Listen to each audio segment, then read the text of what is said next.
Hello and welcome back. तर कसे आहात तुम्ही सगळे? आय होप की तुम्ही सगळे मस्तच असाल. चला तर मग आजच्या व्हिडिओला सुरुवात करूया.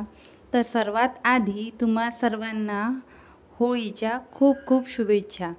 तर आज होळी आहे, तर म्हटलं आज पुरणाचा स्वयंपाक तर प्रत्येकांकडे असतंच.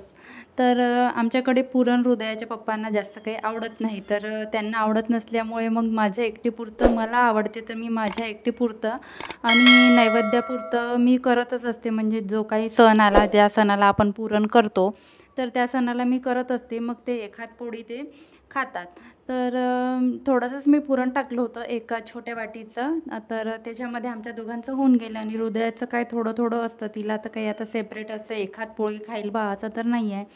तर सर्वात आधी म्हटलं देवाजवळ दिवे लावून दिले. आणि आज तर मी 5 वाजतापासूनच थोडं थोडं सगळं करायला सुरुवात केली होती स्वयंपाकाची. म्हणजेच की मी सकाळीच जे आहे आंघोळ वगैरे करून कुकर लावला होता पुरणाचा. माझं खूप पुरण थंड होऊन गेलं 1 ते 1.5 तासात. मग मी परत ते साखर टाकून एकदा गरम केलं आणि परत ते बारीक केलं. चाळणीमध्ये आपण जे गाळून बारीक करतो त्या प्रकारे तशा पद्धतीने बारीक केलं. आणि इथे मी माझा कास्ट आयरनचा तवा घेतला आहे. या तव्यावर पुरणपोळ्या छान होतात म्हणून ह्या तव्यावर करत आहे. साध्या तव्यावर थोड्या चिपकल्या जातात. आणि नॉनस्टिक तर मी माझ्या किचनमध्ये एकही नॉनस्टिकचं तुम्हाला भांडं दिसत नाही. माझ्याकडे आता फक्त अप्पे पॅन आहे नॉनस्टिकचं, तर ते पण मला रिप्लेस करायचं आहे. तर हा पॅन खूप छान आहे. मी तुम्हाला बरेचदा या पॅनविषयी सांगितलं, सॉरी या तव्याविषयी सांगितलं. तर खूप छान तवा आहे हा. आणि करपत वगैरे काहीच नाही. आणि 3 ते 3.5 किलो याचं वेट असल्यामुळे खूप छान कुठला पण पदार्थ करा, डोसा वगैरे खूप छान होतो. तर सगळं पुरणपोळीचं मी तयार केलं होतं सारण वगैरे सकाळीच. आणि दुपारी म्हणजे थंड वगैरे सगळं पुरण झालं होतं. आणि थंड पुरण जर आपल्याला भेटलं तर फक्त पोळ्या करायचं आपलं काम राहतं. तर आमच्याकडे अशा पद्धतीच्या पुरणपोळ्या असतात, जसं आपण आलूचा पराठा करतो. खूप सारं त्यामध्ये आलूचं बॅटर आणि एकदम पातळ लेअर जे असते ते पिठाची किंवा कणकेची जी आपण म्हणतो ती तशी आमच्याकडे विदर्भाकडे पुरणपोळी खाल्ल्या जाते. आणि ही पुरणपोळी एवढी नाजूक असते की खूप याला थोडंसं तरी आपलं उलतान लागलं तर त्याच्यामुळे ते फाटू शकते. आणि त्याच्यामध्ये पुरण जास्त असते आणि खूप छान लागते ही पुरणपोळी. आणि ती पण मी खाल्ली आहे जिकडे ज्या म्हणजे तिकडच्या साईडनी जे पुणे वगैरे साईडने किंवा खानदेशी पुरणपोळी आहे तीसुद्धा मी खाल्ली आहे. तीसुद्धा छान लागते आणि हीसुद्धा छान लागते. आणि आपण जे पदार्थ खाऊन असतो ना लहानपणापासून, तर आपल्याला तेच पदार्थ छान वाटतात. आता तिकडच्या लोकांना एवढी जास्त हेवी पुरणपोळी आलू पराठ्यासारखी नसेलही आवडत, पण आता आम्ही खाऊन आहोत, आम्हाला अशीच पुरणपोळी आवडते. जास्त पुरण असं भरलेलं आणि पेढ्यासारखं पुरण छान त्यामध्ये भरायचं आणि खूप सारं तूप लावायचं. आणि ही पुरणपोळी आम्ही दुधाबरोबर किंवा दुधामध्ये मस्त तूप टाकून किंवा नुसती तुपाबरोबर खात असतो. तर अशा आमच्या पुरणपोळ्या मला तुमच्याशी शेअर करायच्या होत्या की विदर्भाकडे अशा पुरणपोळ्या असतात. तुम्ही नक्की ट्राय करून बघा. आणि खूप छान होती ही पण पुरणपोळी. तर पुरणपोळी तर झालीच होती. मी भज्याचं वगैरे भिजवून ठेवून दिलं होतं सगळं आधीच. 5 वाजतापासून सगळं जे माझ्याकडून प्रिपरेशन करणं होते ते सगळं मी आधीच करून ठेवलं होतं, जेणेकरून मला घाई होणार नाही. आणि घाई झालीच. सर्व मैत्रिणी माझ्या खाली जमल्या होत्या, तर मी सगळं टाकून नैवेद्याचं ताट केलं ना, आम्ही पण खाली गेलो. आणि अशा प्रकारे होळी आमची म्हणजे होळी पेटायची तयारी सुरू झाली होती. तर मी लवकरात लवकर तिथे पोचली, कारण आपल्याला पण त्या टायमिंगमध्ये तिथे पोचायला पाहिजे. सर्वांसोबत आपण तेव्हाच सेलिब्रेट करू शकतो. तर आम्ही तेव्हाच रंगलो होतो. तिथेच मस्त होळी सेलिब्रेट केली आम्ही. म्हणजे एकमेकीला कलर वगैरे लावला आणि होळीची पूजा वगैरे केली. तर ताटामध्ये तर आपण आरतीच्या ताटामध्ये गुलाल घेऊन जातोच. तर तिथे जे काही आमचे महिला मंडळ गोळा झाले होतं, तर आम्ही तिथे होळी थोडक्यात सेलिब्रेट केली.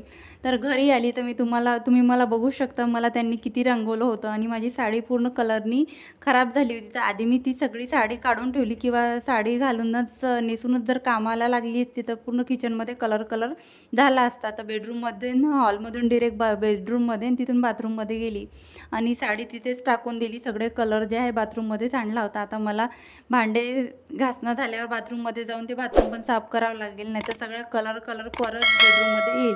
तर असं माझं काम वाढलं. आणि आपल्याला सणाच्या दिवशी एवढा उत्साह येतो आणि एवढी एनर्जी येते, आणि कुठून एवढी एनर्जी येते आणि काय, खरंच हे गॉड गिफ्टेड असते सगळं. आपण सगळे महिला मंडळ सगळं जे आहे घर वगैरे, पूर्णाचा स्वयंपाक असो, सण असो, तयार होणे असो, बाहेर जाऊन जाऊन सेलिब्रेट करणं असो, हे सगळं आपण मॅनेज करतो. लहान मूल असलं तरी, घरात एक मूल असलं, 2 मुलं असले तरी आपण हे सगळं करतच असतो. म्हणजे कधीच कंटाळा करत नाही की आता एवढं मी सगळं केलं आणि हे नंतर होणार नाही. आणि सगळं सेलिब्रेट करून आल्यानंतर मला खूप कंटाळा आला होता की एवढं सगळं आवरू आणि एवढे सगळे भांडे मी घासू. खूप कंटाळा आला होता आज. तर म्हटलं जाऊ दे, फक्त जरी मी भांडे जरी घासले आणि काउंटर टॉप तसंच ठेवलं तरी माझं खूप सारं लोड कमी होईल, कारण भांड्याचा पसारा माझा कमी होईल. कारण दुसऱ्या दिवशी परत होळी होती, रंगपंचमी जी आपण म्हणतो ती होती. त्याच्यासाठी पण आपण उद्या तर सुट्टी असल्यामुळे लेट तर मी उठणारच होती आणि लेट उठून रंग वगैरे खेळायला जायला पण मला वेळ भेटला पाहिजे. म्हणून म्हटलं सकाळी उठल्या उठल्या किचनमध्ये जर पसारा दिसला आणि भांडे जर मला चहा मांडायला जर पण मला असा गंज वगैरे भांडं वगैरे उरलं नव्हतं. कारण सण असला का माझे सगळे जे भांडे आहे ट्रॉलीमधून बाहेर निघतात आणि सगळे भांडे धुवायला असतात. माझ्याकडे भांडे मोजकेच आहेत. तुम्ही जर माझे व्हिडिओ नेहमी बघत असेल तर तुम्हाला माहीत आहे की मी तेवढ्याच भांड्यांमध्ये ॲडजस्ट करत आहे. तर या विचाराने मी जास्त भांडी वाढवत नाही की आपण रेंटनी राहतो, परत हा एवढा पसारा आपल्यालाच उचलून इथून तिथे नाचवणे आहे, परत तो पसारा पुसून आपल्यालाच ठेवणे आहे. त्यामुळे सध्या तरी आता मॅनेज होत आहे, तर मी काही भांड्यांमध्ये इन्व्हेस्ट करत नाही. ज्या गोष्टी मला लागत आहे, खरंच त्याची आवश्यकता आहे, त्या गोष्टी मी घेते. आणि सध्या घरी काही कोणी, मी स्वतः भांडे घासते तर मी तेवढं मॅनेज करू शकते, कारण माझ्या सिंकमध्ये भांडे तसे पण पडत नाही. तर भांडे वगैरे सगळे घासून घेतले. तुम्ही बघू शकता भांडे किती आहेत. आणि हेच नाही, मी दुपारला पण पुरणाचे वगैरे जे काही माझे भांडे निघाले, पुरणगाळीची चाळणी, कुकर वगैरे आणि पातेले वगैरे 2-3 तेव्हा निघाले, चहाचे भांडे, हे सगळं मी दुपारच्या वेळेलाच घासून घेतलं होतं. तरी हे जे आहे तेलकट सणाचे भांडे ते निघतात. आणि माझं असं होतं की आपण फक्त भांडे घासूया, काउंटर टॉप तसंच ठेवूया. पण एवढं सगळं चिकट झालं होतं सगळं, कारण भजे वगैरे आपण करतो, तूप वगैरे, पुरणाची पोळी, आता आम्ही तूप जास्तच घालत असतो पुरणाच्या पोळीमध्ये. आमच्या पुरणाची पोळी पूर्ण तुपाने ओली असते आमची, तर तूप पण असं खूप सांडलं जातं. तर खूप असं घाणेरडं झालं होतं. म्हटलं हे जर उद्या मी साफ करेल. आणि मला खूप असा एक्सपिरियन्स आहे, कारण आता मी जेव्हापासून माझी आईचं पाहून आपण शिकत असतो ना हे कामं, ती पण काय करायची, सर्वात आधी काउंटर टॉप क्लीन करायची. ते याच्यासाठी की जेव्हा ते असं गरम राहतं आणि ते सगळं खरकट आहे ते ओलं राहतं, तेव्हा आपण जर क्लिनिंग केली तर ते सगळं क्लीन लवकर होतं आणि इझिली होतं. तसंच भांड्यांचं आहे. भांडे जर आपले ओले राहिले तर लवकर क्लीन होतात. तर तेच भांडे आपण सिंकमध्ये ठेवले आणि नंतर एका तासाने 1.5 तासांनी घासायला गेलो तर त्याला जास्त एफर्ट्स लागतात. तर गॅस शेगडीवर पण असं भज्यांचं वगैरे सांडून होतं, पीठ वगैरे सांडून होतं, तर ते असं कडक होतं. आणि काही उतू वगैरे गेलं ते पण कडक होतं. आणि तेव्हाच जर आपण गॅस शेगडी आपली क्लीन केली तर एवढे डागं पडत नाही आणि जास्त एफर्ट्स घेऊन आपल्याला घासायला लागत नाही.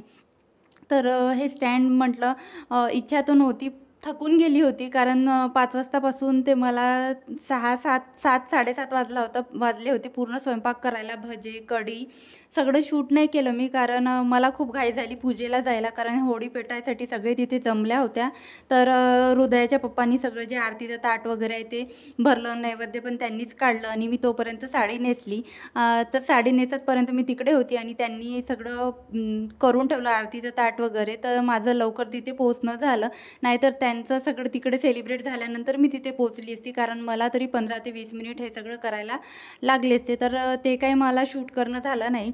तर फक्त मी तुम्हाला होळीचे जे माझे फोटो आहे, मी तिथे जाऊन होळी म्हणजे होळी जे पेटत असते तर तिथे पूजा केली आम्ही, ते तुमच्यासोबत शेअर केलं. आणि जे काही आम्ही तिथे थोडाफार गुलाल वगैरे खेळलो ते तुमच्यासोबत शेअर केलं. तर तुम्हाला तर मी म्हटलं आज माझं बिलकुलही मूड नव्हतं, मी खूप थकली होती आज. तर काउंटर टॉप आता एवढं क्लीन करू बा, डीप क्लिनिंग, तर फक्त असं कापड वगैरे मारून घेऊन या म्हटलं आणि आता फक्त बसूया, कारण आता मला बसायचं नव्हतंच. मला आता एडिटिंग करायची होती नेक्स्ट व्हिडिओची, म्हणजे हा जो व्हिडिओ आहे याची मला एडिटिंग करायची होती. म्हणजे दिवसभर स्वयंपाक वगैरे करून नंतर रात्री क्लिनिंग वगैरे पूर्ण काउंटर टॉप क्लीन करून ह्याच व्हिडिओची मला 2 तास बसून एडिटिंग करायची होती. त्याच्यामुळे पण थोडा मला कंटाळा येतो. म्हणून मी मोस्टली काय करते, लवकरात लवकर माझं जेवढं होईल तेवढं मी करायचा प्रयत्न करते, कारण मला संध्याकाळच्या रात्रीच्या वेळेला माझं काउंटर टॉप वगैरे क्लीन करून मला एडिटिंगला बसायचं असतं आणि 2 तास तर आरामात जातात. तेवढ्या वेळात हृदयाला भरवणे आणि हृदयाला बघणे सगळे कामं जे आहे ते मिस्टरांचे असतात. त्यांच्या सपोर्टमुळे ना पॉसिबल होते सगळं मला, नाहीतर त्यांचा जर सपोर्ट नसता, त्यांनी जर म्हटलं असतं तूच मुलीचं बघ, तिला पाणी लागते काय लागते तूच बघ, तर माझं एवढं मॅनेज झालं नसतं. तर त्यांच्या सपोर्टमुळे मी एवढं करू शकते आणि त्यांचा सपोर्ट आहे म्हणून माझे रोज व्हिडिओ तुमच्यापर्यंत पोहोचत आहे. तर कसा वाटला तुम्हाला आजचा व्हिडिओ मला कमेंटमध्ये नक्की सांगा. आणि हो, व्हिडिओ जर आवडला असेल तर व्हिडिओला एक लाईक आणि चॅनलला सबस्क्राईब करायला विसरू नका. Bye bye.